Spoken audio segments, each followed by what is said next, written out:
Okay, so today we have Jorie Janzen. I hope I'm saying your last name correctly You here are. with Skibinski Strength and Conditioning. I'm doing a podcast, and our first first speaker. And Jorie, I want to thank you for joining us today. And first, we'll start with who you are, and I'll let you introduce yourself because It's too confusing otherwise. No, not at all. Not at all. So I'm Jorie, and I am a registered dietitian. I work 99% within sport. And so my full-time job is with the Canadian Sports Centre Manitoba, and that's with Canadian Sports Centre Manitoba is part of the Canadian Olympic Paralympic Sport Institute Network. And so we work with athletes that are on the national Olympic Paralympic pathway.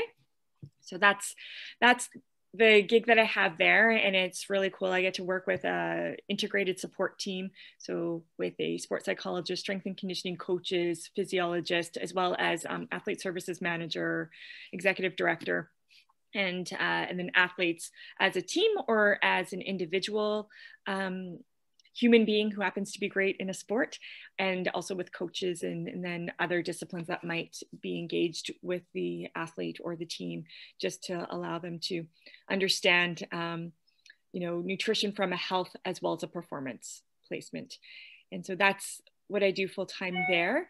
And then on the side, I have a little mini private practice. And with that, I would say, unfortunately, it's about 80% athletes or highly active people with dysfunctional eating behaviors and or eating disorders. And then the other portion would be just workplace wellness or speaking for or at an event. Right now, they're all virtual speaking sessions, but so I do that. And in terms of specialization, as a registered dietitian, obviously it's the typical degree and you write that national exam, but I've also gone on and I did the IOC diploma in sport nutrition. And that's a 2-year part-time online program with the International Olympic Committee. And so you don't have to be a dietitian to take that. I did that several years ago. I think I graduated that in 2010. And 5 years ago, I did a certification to be a board certified specialist in sport dietetics. And there are 20 of us in Canada and 2 of us in Manitoba who have this designation. And it has to be, you write this exam every 5 years, and mine's coming up soon. So I'm gonna have to recertify soon. And I was ISIC level 1 taking Anthros body composition testing. I didn't recertify in that area. I just felt it was a space that I don't need to be a part of directly, but indirectly. So I partner with the physiologist, for example, and we'll hang out with the athletes and do that work together, just making sure it's a safe space for our athletes to go into, because it's not safe for everyone. So we try to really make sure that the athlete feels comfortable and that it is their right to stop at any point. I'm all about safe sport. So outside in private practice, I do some contract work. I'm the lead nutrition advisor at the RWB right now. I do a little bit of work with other facilities, mostly just as an advisor role, supporting other dietitians to do the awesome work that they do. So that's me. Oh, awesome. Well, it's an honor to have you here chatting with me. And I guess we should touch on, how we know each other. So we met professionally through our mutual client, I suppose. Am I allowed to disclose or? Perhaps maybe team-wise and maybe not individual-wise. I think that's okay. So yeah, so Team Jones, team-wise, and so we both had an active role helping out this team, and I still currently have a role helping them out, and I believe you as well. And so I had the honor to get to work with you and with the sports psychologist, and at the time the coach leading up to the Sochi Olympics. We had some it was all teleconference calls as part of our integrated support team network. And the coaches my role was a strength coach and there was another strength coach as well. And I believe there was a few of us involved on these calls. So I got to know you at that point, and that was back probably in 2013, 2014, I guess. Yeah, and and learned a lot. So, and then my sister job shadowed you for a day, I believe, because that was fun. Yeah, she expressed interest in getting into nutrition, and I still need. And then I scared her away. No, you know what? I need to work on her, because I feel like she has this knowledge, but needs that like push to just do it. So we'll do an intervention. I think so, because it's her passion, you can tell. And so it's a shame, but I'm hoping one day she does it, signs up for a course or something. So but anyways, so thank you, Jorie. I do appreciate your time. Sure. And so one question I'm curious about, what are your thoughts, or I guess just what comes to mind in terms of care or food planning for athletes with this upcoming off season. And again, I have involvement with curling athletes, so not that changes depending on the sport, but it might. You would know better than me. So suggestions for food prep or food with the upcoming off season for curling. We'll talk about curling, I guess. So yeah. So with the off season, as you know, it does need to be very much personalized. Because some will go totally recovery mode. So the workouts are almost not happening. They're going to the lake, they want to enjoy. Yeah. And so it depends on where they're at in the off season and what are their personal goals. I usually talk to them about, what do you want to be able to go back into the preseason or season with? Mm-hmm. And based on that is what we might work on over the summer, with a lot more leniency in terms of how often we engage, for example. So for some curlers, for example, or other athletes, the off season means it's an opportunity for them to actually be at home long enough to work on something, whether it's body composition change or optimizing their health. With a lot of stress, lots of travel, that can wreak havoc on your immune system. So how do you now recover to get your gut healthy and to be able to optimize health, so that way when it is showtime, when it is performance on demand, that you're in a healthy space. Others, it's a place for they just want to look good. And I think that's okay too, as long as that doesn't get in the way of living your life. And so it might be a change in body composition just for feeling better, because the body maybe changed in season because there's not enough time in season. And this in season was really crazy because of the COVID time frame and being in the bubble, and some are still in the bubble. And so training is different. Your availability of food and how you would like to eat, prefer to eat, will be different. So in the off season, it's what is it that you need to work on personally, and we go from there. So it is very individual. We look at things like supplementation. What supplements have you been taking? Are you interested in taking? Now, then we look at, okay, so what's your why for taking them? Not in a judgmental way, but curiosity. So if you're going to take supplements, are they going to do what you are hoping that they'll do? Mm-hmm. If not, maybe you don't need to take them, but let's do some education so you can make an informed choice. The other part is understanding certified for sport supplements.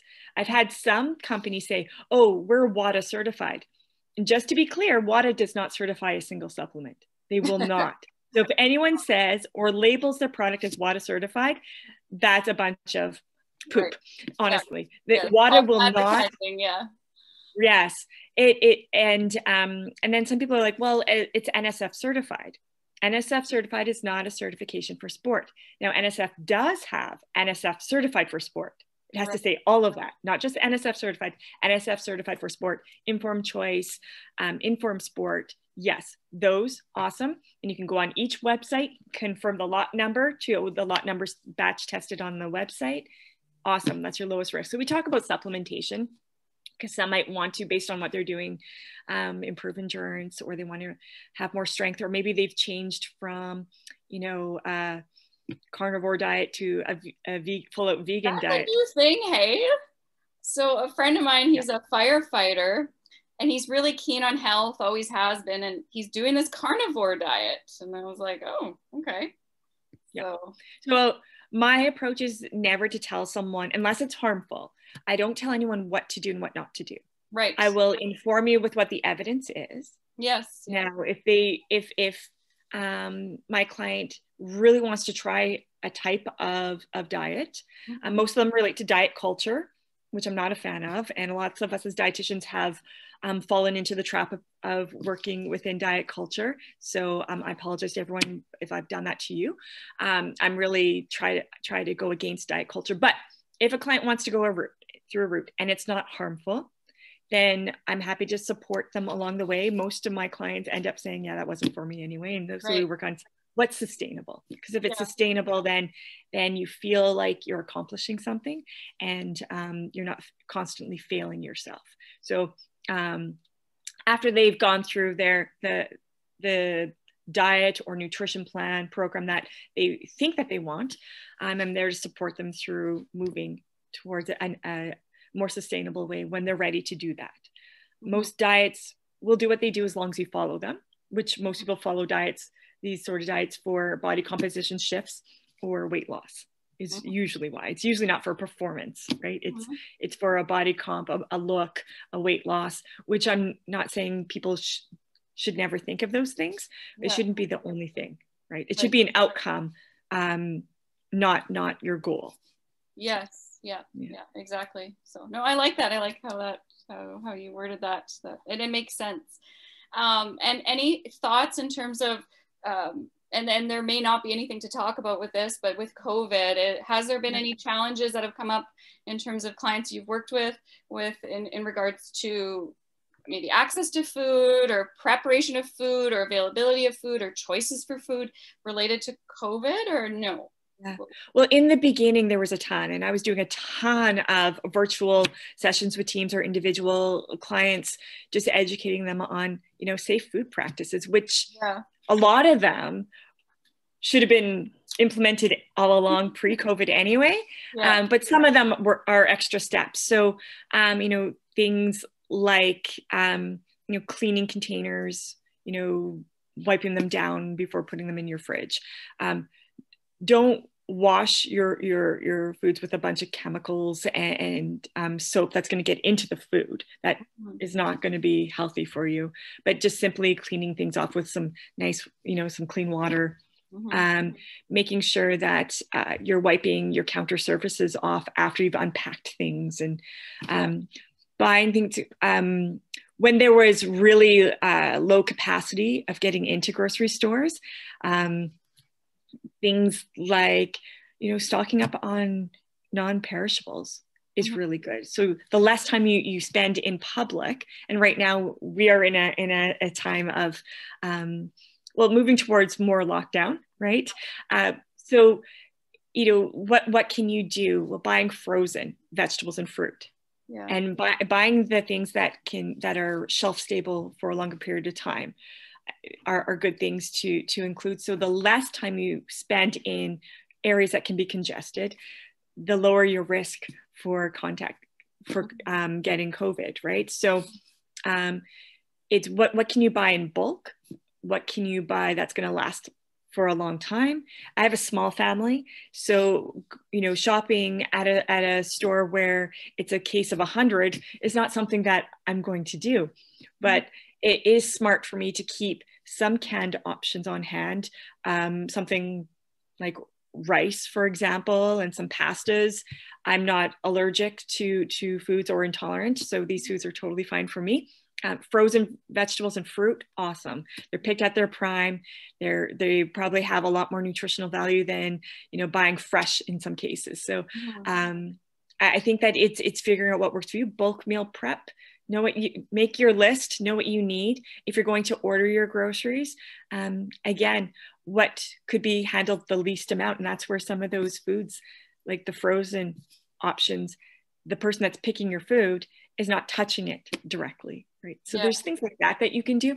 But other than that, I find that most sanitary practices should be practiced all the time anyway. Washing off your countertops.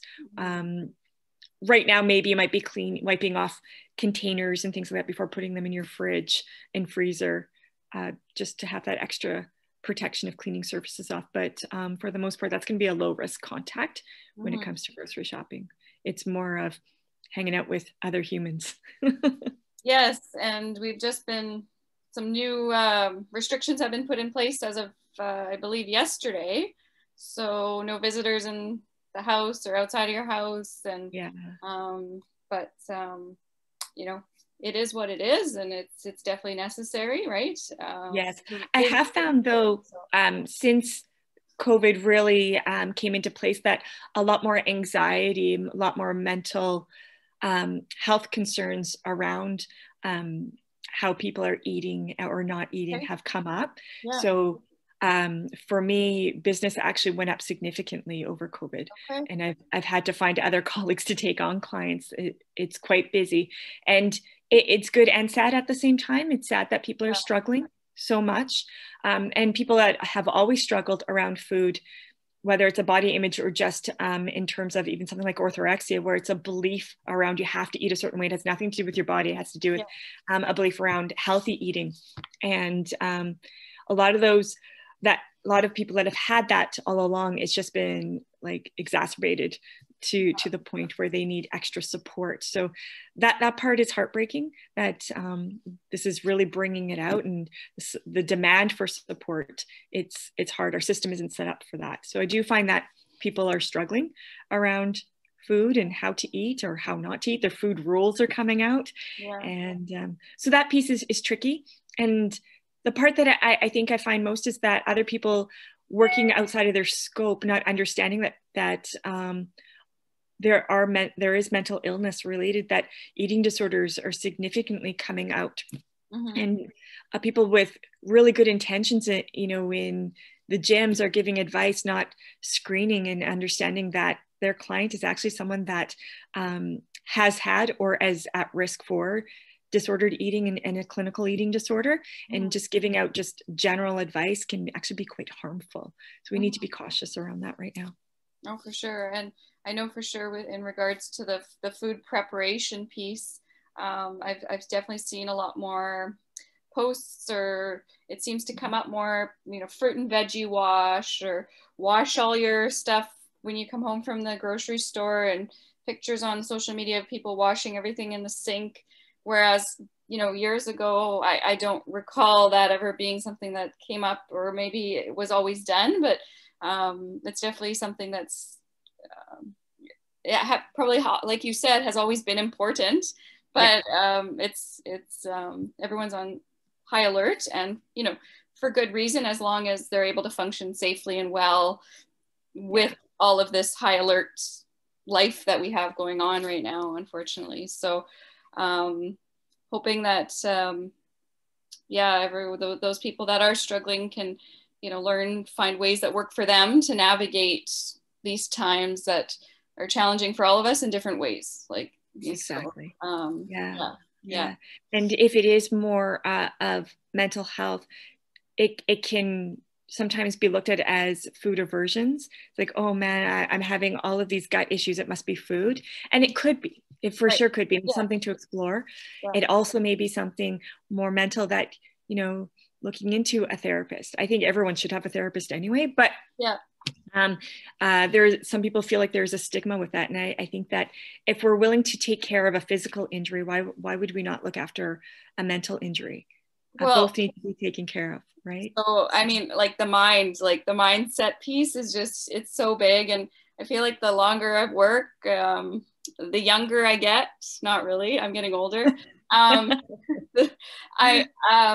really do see the impact of the mind more and more. And I feel like, again, I'm not certified in that. I'm not certified in nutrition, but I think I appreciate it. And it's like, it's a biggie, but it's also exciting, because if you can shift your mindset in the right way, how cool is that? Like, you're you know, Absolutely. you got this, you know, versus, you know, the wrong way, but absolutely. And it is a mental workout. If people are willing to work out in the gym or physically active with a trainer, which is awesome, then why not find someone that can work out your brain, right? Yeah. And figure out how to help you move forward, so that way you can make the best choices for you, not just what someone is posting.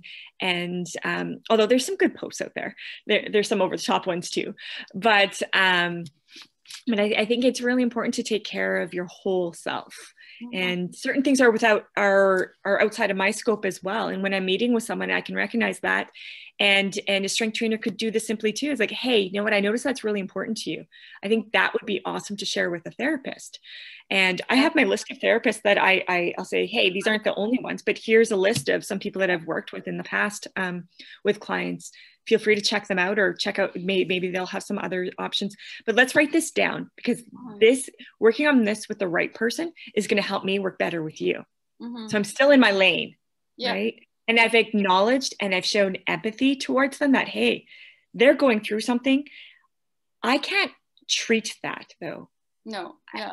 However, them working on that is going to help me work with them better. Of course. And they often feel so relieved that you've been able to acknowledge that's a struggle that they're working through.